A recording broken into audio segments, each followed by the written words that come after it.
Mr. President, is there anything China, Canada, and Mexico can do tonight to forestall your implementation of tariffs tomorrow? No, nothing. Not right now, no. Not a negotiating tool? No, it's not. No, it's a pure economic. We have big deficits with, as you know, with all three of them. And in one case, they're sending massive amounts of fentanyl, killing hundreds of thousands of people a year with the fentanyl. And in the other two cases, they're making it possible for this poison to get in, number one. And number two, we have big deficits, and it's something we're doing. And we'll possibly very substantially increase it or not. We'll see how it is. But it's a lot of money coming to the United States. As you know, we have about a $200 billion deficit with Canada, getting close to $200 billion. They've treated us very unfairly. And I say, why should we be subsidizing Canada? It's wonderful. I have so many friends in Canada. It's a great place. Is there a concession you're looking for, sir? No, we're not looking for a concession. And we'll just see what happens. We'll see what happens. And with Mexico, it's the same thing. We have a $250 billion deficit, and we have a lot of people coming into the border, and now we've largely stopped that, but we've stopped that ourselves. I think they've done a fantastic job. You've seen the numbers, they've dropped to almost zero. But we've suffered under the past administration for years and years. We've suffered with millions of criminals coming into our country. Criminals, people from jails from all over the world. They come through Mexico, and they come through Canada too. A lot of them come through Canada, and a lot of fentanyl comes through Canada, and China makes the fentanyl. China makes the fentanyl, gives it to Mexico, puts it through Canada, puts it through different places, mostly Mexico, but also a lot through Canada. And so all three haven't treated us very well. There are significant. Can I ask you about your meeting with NVIDIA? What did you talk about, and do you think you need to ban more of the chips that they're selling to China? Well, he's a great gentleman, and I hadn't met him. He's the biggest in the world in terms of chips. And I can't say what's going to happen with it. We had a meeting. It was a good meeting. But eventually we're going to put tariffs on chips. We're going to put tariffs on oil and gas. That'll happen fairly soon. I think around the 18th of February. And we're going to put a lot of tariffs on steel. We already have tariffs on steel, and we've saved our steel industry, but that was relatively small compared to what it'll be. But we're going to be putting tariffs on steel and aluminum and ultimately copper. Copper will take a little bit longer, and that'll happen pretty quickly. It'll mean it'll be a great boost for our steel industry. It'll make our steel industry very strong. If I didn't put the tariffs on years ago on steel, which actually Biden left because there was so much money that they couldn't do anything about it, we would have lost. We wouldn't have one steel mill in this country if I didn't do that. We saved the steel industry. So it was an honor to do it, and I think the people that love me most in the whole world are people that make steel. But we're going to be putting, sometime this month, next month, we're going to be putting tariffs on steel and aluminum. And we'll give you an announcement as to what the exact date is. But it'll be a tremendous amount of money for our country, a tremendous amount. These are big numbers. And in addition to that, and you see the power of the tariff. I mean, the tariff is good, and nobody can compete with us because we have by far the biggest piggy bank. And so that'll take place very quickly. But also we'll be doing pharmaceuticals. And to bring our industry back, we want to bring pharmaceuticals back to the country. And the way you bring it back to the country is by putting up a wall, and the wall is a tariff wall. We were the richest country in the world. We were at our richest from 1870 to 1913. That's when we were a tariff country. And then they went to an income tax concept, and how did that work out? It was fine. I mean, it was okay, but would have been very much better. So we'll be doing pharmaceuticals, importantly, and drugs, medicines, etc., all forms of medicine and pharmaceuticals. And we'll be doing, very importantly, steel, and we'll also be doing chips and things associated with chips. And sir, what do you plan on talking with the Japanese Prime Minister about next Friday when you all meet? Well, he's coming in, next week. I don't know, he asked for a meeting, and I have great respect for Japan. I like Japan. Prime Minister Abe was a very close friend of mine. What happened to him was so sad, one of the saddest days. But they're coming in to speak to me, and I look forward to it. Mr. President, on the crash, do you have any concerns that your commentary about things you have described as common sense or your observations could in any way interfere with the thorough investigation of the crash? No, I think they'll do an investigation. It'll probably come out the way I said it. I like to put it up front. I'm so tired of listening to things happen to our country and then people say we'll do an investigation and 3 years later they come out with a report that nobody looks at. Especially, not in all cases can you do that, but in this case, you know, you had a helicopter that was, the Black Hawk was too high. It was above the 200 limit by double. Shouldn't have been there. And there were some other mistakes made too, and I pointed them out also, and I was right on all of it, but they'll still do an investigation just to check it out. But I think that's Commander-in-Chief, are you at all concerned about opining about the Army and the conduct of that aircraft when you are Commander-in-Chief and these are the people who report to you and there's an investigation ongoing? This was all caused by bad rules, regulations, and other things by Biden, the Biden administration. And when you look at the way they ran things, in fact, if you look, we hired, one of the first things I told them to do, I said, get talented people in those beautiful towers overlooking runways. You better get them in there fast because we don't have people there that are qualified. And you knew that because planes were landing very, very late. They were circling all over the place. We had people that didn't know what the hell they were doing. And so there are planes in the air everywhere, and there are other air traffic. Pardon me, sir. We have to have the best people, the smartest people, the sharpest people as control tower experts. And that's what they have to be. They have to be experts, and they have to be very smart. And we didn't have our best. And if you read the quote that I read yesterday at the news conference, it talked about people that were psychologically injured were okay, and people that had lots of problems were okay. I'd read it again if you'd like me to, but I don't think I have to waste your time. Does that give you concern, though, sir, with planes in the air all around the country, people relying on that as safety? Are you suggesting there's an ongoing risk? No, I think there's very little risk, but I think that we have to make sure that this never happens again. Very, very little risk. And we're taking actions that this can't happen again.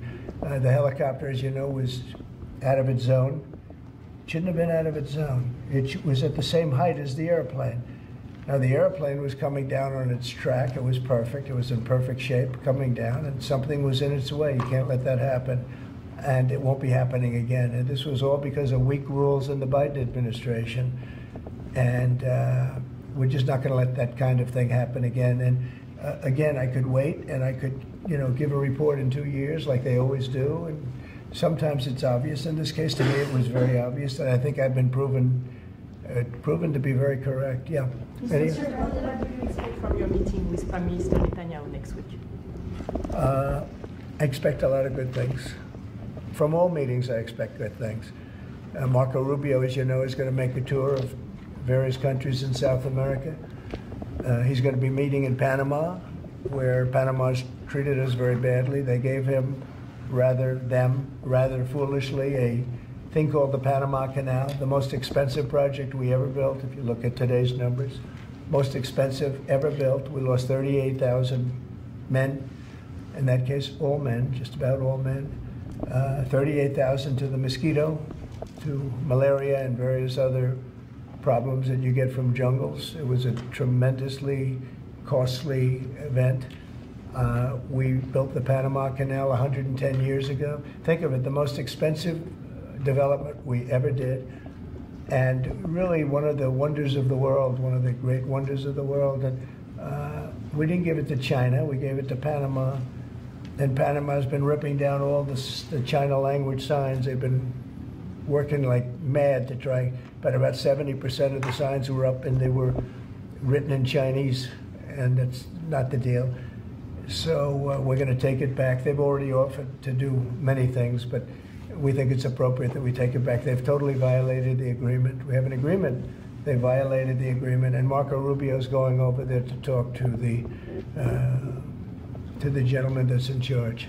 Mr. Zangata, do you still think it's a good idea for Jordan and Egypt to be taking in Palestinians when they reject the idea and the Palestinians who are living now in Egypt? I think Jordan will take people, yeah, people from Gaza. And I think Egypt will take them also. I mean, I heard somebody said they're not going to, but I think they will. I feel confident they will. Mr. President, will tomorrow's tariffs include oil? What? Will tomorrow's tariffs be inclusive of Canadian crude? I'm probably going to reduce the tariff a little bit on that. We think we're going to bring it down to 10% on the oil. So it's 25% on the Canada side. Mr. President, are these tariffs stacking on top of already existing tariffs? Or Yes, this will be the on top of whatever may be existing. Yeah. Mr. President, asking a question about Venezuela. Rick Grenell was seen on state TV shaking hands with President Maduro. Is there any concern that that might lend legitimacy to the Maduro administration? No, we want to do something with Venezuela. I've been a very big opponent of Venezuela and Maduro. They've treated us not so good, but they've treated, more importantly, the Venezuelan people very badly. We have tremendous Venezuelan population. I got 92% of the vote, the Venezuelan vote. Now we want to see what we can do to get people back in their homeland safe and free and all. He's meeting with a lot of different people, but we are for the people of Venezuela. We're for the Venezuelan Americans. If you look at it, we have them all in Florida, right around the Doral area. That's really, they call it Little Venezuela, right? And they voted for me close to 100%. So we'll see what we can do to straighten out the situation in Venezuela. Venezuela has been very unfortunate. I was very surprised when I saw that Biden agreed to buy a lot of oil from Venezuela, because Venezuela was just about finished, the dictator. And when that happened, it brought him back to life. You know, Biden went out and they buy millions of barrels of oil. I say, what's that all about? So we're not going to let that stupid stuff happen. So we'll see what happens. We're not happy with Venezuela. We don't like the way they've treated the Venezuelans at all.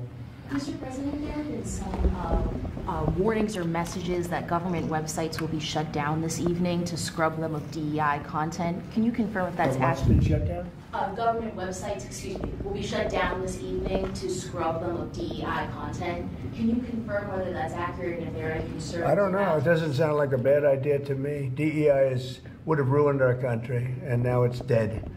I think DEI is dead, so if they want to scrub the websites, that's okay with me. But I can't tell you. I guess probably certain people handle it certain ways. But I'll tell you who's very happy about it: the military. The real leaders, the real generals in the military, they're very happy about it. Doug is very happy about it. He's got a big group of people that are going to be working for him, really starting right now. He just got signed up, and they're very happy about it. He had a lot of DEI. Everybody did, but he has not been a fan. It was really hurting our country badly. It's costing a lot of money too. You see the kind of money we're talking about? Hundreds of millions of dollars for nonsense. Now we have our country back now. Our country is back, and it's a nice thing to say. I've never seen such love. I've never had anything like it. I've never seen anything like it. People are coming up, sir, thank you for bringing our country back. We were losing our country, and I think we're stronger now than we've been in many, many decades. And the update on your call with Vladimir Putin? Well, we'll be speaking. We'll be speaking, and I think we'll perhaps do something that'll be significant. We want to end that war. That war would have never started if I was president, and we want to end that war. That war is a horrible war. Millions of young people are being killed, mostly on the lines now, mostly soldiers. But the cities have been largely destroyed, many of them. They're like demolition sites. But the soldiers are just shooting at each other. You know, it's a very flat land. I said this the last time, very, very flat land. The only place that a bullet stops is when it hits a person. And they're hitting a lot of people. They're hitting a lot of soldiers, but on both sides. You know, I think Russia would probably say close to 800,000, and Ukraine 600,000 or 700,000. And it's just a senseless situation, and it's got to stop. So whatever I can do to stop it, and we are having discussions, yes. Ongoing, already scheduled, and ongoing. Already talking, yes. So you've already spoken to Vladimir Putin. I don't want to say that, but we are having very serious discussions. Is there a reason you don't want to? We are, well, I just don't want to say that. We're having very serious discussions about that war, trying to get it ended. With Russia? With Russia, yeah. At the Department of Justice and the FBI, there are a number of high-level people who are being asked to resign or are being told they are going to be fired. Did you specifically request any actions at the Bureau or DOJ with respect to those employees? No, but we have some very bad people over there. It was weaponized at a level that nobody's ever seen before. They came after a lot of people, like me, but they came after a lot of people. No, I wasn't involved in it. I'll have to see what is exactly going on after this is finished. But if they fired some people over there, that's a good thing, because they were very bad. They were very corrupt people, very corrupt, and they hurt our country very badly with the weaponization. They used the Justice Department to go after their political opponent, which in itself is illegal. And obviously it didn't work. Are you going to impose tariff on the European Union? What does that mean? Are you going to impose tariff too on the European Union, like you are going to do for Mexico and Canada? Well, you're asking me a question, because I'm sure you didn't hear. Am I going to impose tariffs on the European Union? Do you want the truthful answer, or should I give you a political answer? Absolutely. Absolutely. The European Union has treated us so terribly. You promised Americans to try to reduce costs, and so many of the products that would be tariffed, when they come into the country, the outgoing country is not paying the tariff. The buyers in the United States pay that, and then that's passed on to consumers in most instances. Sometimes. How would you expect to have prices come down if you have such a broad plan for tariffs? And what do you say to the voters who want to see you reduce everyday costs? Well, let me just tell you that I got elected for a lot of reasons. Number one was the border. Number two was inflation, because I had almost no inflation. And yet I charged hundreds of billions of dollars of tariffs to countries. And think of it, I had almost no inflation and took in $600 billion of money from other countries. And tariffs don't cause inflation, they cause success. They cause big success. So we're going to have great success. There could be some temporary short-term disruption, and people will understand that. I had that when I negotiated some of the good deals for the farmers. And unfortunately, those deals have been led astray by Biden and his people because they didn't enforce the deals.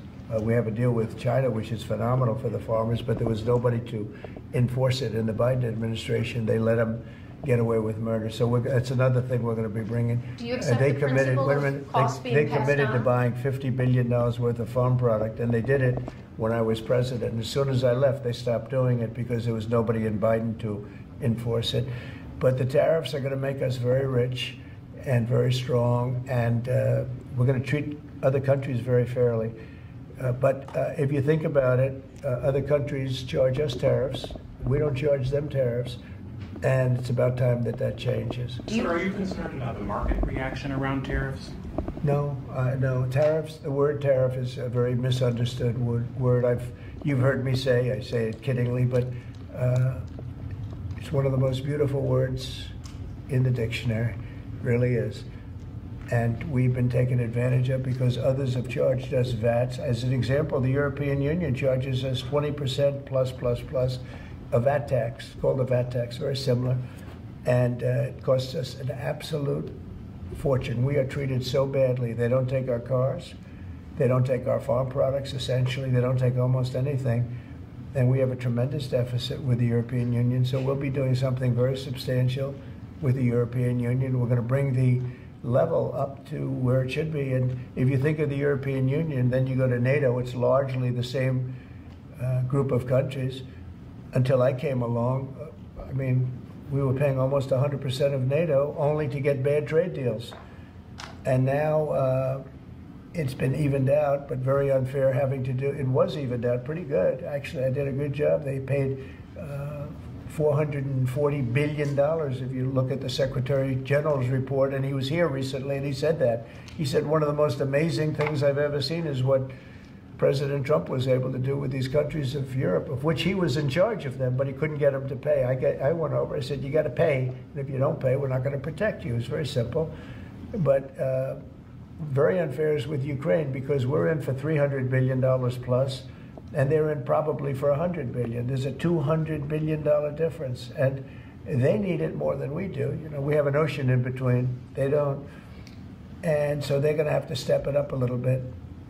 With efforts to reduce the federal workforce, whether it's offering what we've called the buyout package or other efforts, do you have any concerns that there will be employees broadly across the federal government who might take that up? And they're a part of the many different ways that agencies protect the public, from food inspections to water safety to I know, the air but traffic everybody's controllers. replaceable, and we'll get very good people to replace them if it turns out to be more than we thought. It could be a lot, it could be a little, we don't know, but we'd love to have them leave. We're trying to remember this. We want them to go into the private sector. It's our dream to have everybody almost working in the private sector, not in the public sector. We have many people, very few people came to work. They were, you know, it started more or less with COVID, but actually even before COVID. But it started with the COVID, they didn't come back. And then Biden let them get away with murder, and they, you know, we had federal workforce, like 4% coming into the office. And that just doesn't work. You know, people can say it does, but it doesn't work. You have to be unified in a group in the office. It's just, it was crazy. You don't know what they're doing. And then at some point we may ask them to certify that they didn't have two jobs, meaning were they really getting a check from us, the government, and then were they also working a second job and a third job, and, you know, on government time. And many of them will say that they did, you know, which is not legal, but it's a problem. It's a problem. No, we want to get that out. We want to clean it out. You know, people have been trying to reduce federal government now for 40 years, 45 years, and they haven't been able to do it. And this is a way of doing it, I think, very nicely. It's sort of a buyout, too. I think we're treating people very good. But people don't come to the office. They won't have a job starting on that very special date. So we'll see how that works out. I mean, nobody knows how that's going to turn out. Everybody might show up to the office, and maybe a large number won't show up. But if they don't show up, we've accomplished a very serious goal. We're trying to reduce government. Does Mr. Musk or any of those associated with your DOGE effort, do they have any direct access through the government systems to how money is dispersed? No, nothing. No, they are. This has nothing to do also with the federal cutting, you know, with this federal cutting. This is very separate. This is if you don't show up, you don't get paid. But DOGE, I think great progress has been made. We're talking about cutting over $1 trillion of waste. We're talking about waste. We're not talking about we're going to love and cherish Social Security, Medicare, Medicaid. We're not going to do anything with that other than if we can find some abuse or waste, we'll do something, but the people won't be affected. It'll only be more effective and better. And our country, as our country gets richer, the people on Social Security, Medicare, Medicaid, those people are going to be more secure. If Biden had gotten elected, Social Security was going to fail because the country was failing. It was going to fail. The country was going to fail. And therefore, the Social Security, Medicare, Medicaid, and all of the other things that you may get would not be able to be paid. Our country's getting very strong, and you see it. I think more progress has been made in the last 2 or 3 weeks than has been made in the last 4 years. I think not only has more progress been made in the last 4 years, it's, I'll call it deprogress. We went way backward as a country in so many different ways, from woke to all of the other things that took place that were so bad. You look at Afghanistan, how embarrassing that was. I think Afghanistan really started the problem with Russia and Ukraine. When Putin looked over and he saw how incompetently that was handled, I was getting out, but I was going to keep Bagram. Right now, China has Bagram. I was going to keep one of the biggest air bases in the world. They left it.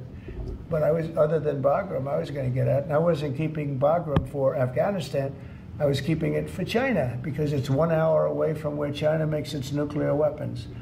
And we were keeping it. So we have a lot of great things happening in our country, and we appreciate that you're here. And I'm really thrilled about Doug, and I'm really thrilled about his friend, Chris Wright, who's a legend in the oil business, right? They keep telling me, Catherine, he's like a legend, and he's a legend too in a lot of businesses.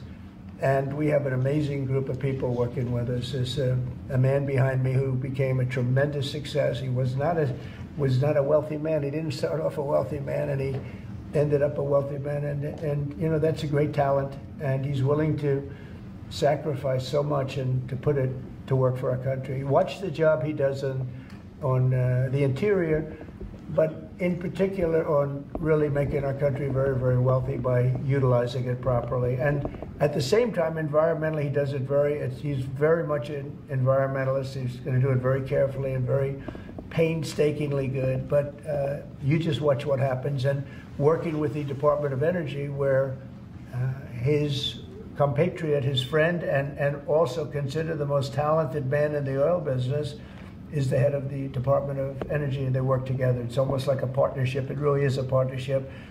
And watch what that does for our country. It'll be a fantastic thing to see. Thank you very much, everybody. Thank you, President.